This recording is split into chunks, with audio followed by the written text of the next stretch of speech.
रक्तदान और वृक्षरोपण वार्ता नहीं युवकों बारिपदार घटंगा पदयात्रा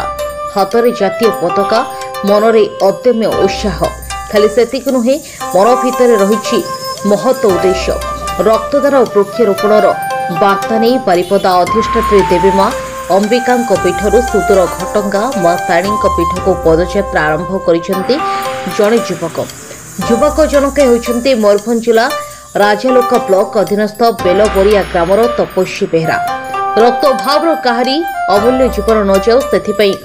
रक्तदान करने तथा परिवेश को संतुलन रखापी समस्त को वृक्षरोपण करने को जनसाधारण को सचेतन करने ही पदयात्रार मुख्य उद्देश्य बोली कहते तपस्वी। मु घटगां तारिणी माँ पाखक जाऊँगी एवं जीवा बाटर एइथिपाई मु गोटे सोशल अवेयरनेस टाइप रो मु नेकी जाउची जे रक्तदान महदान समाज क्षेत्र में बहुत गरीब दुखी लोक माने बहुत असहाय पड़ जाउछंती तो गछ लगवा हमर निहाती आवश्यक कारण अम्लजान हमकु निहाती बचिबा पई दरकार एइथिपाई मु तो विभिन्न जिला को जाइछि समाज सेवा करबा पई भी एका भी जाइछि हेले मु भाबुछि जे जदि समस्त सचेतनता हेबे रक्तदान ठू आरंभ कर गछ लगे पर्यंत तो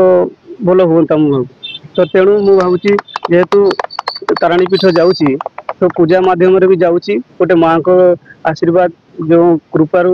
एवं समस्त को बार्ता गोटे लेकिन जाऊँगी खाली पादरे एका चली चली। बारिपदार अग्रणी स्वेच्छासेवी अनुष्ठान हेल्पिंग हैंड संगठन जड़े युव समाजसेवी तपस्वी एभली महान चिंताधारा को समस्ते भ्रुवंशी प्रशंसा करने सहित भव्य संबर्धना प्रदान पूर्वक यात्रार शुभ मनासी स्थानीय बुद्धिजीवी।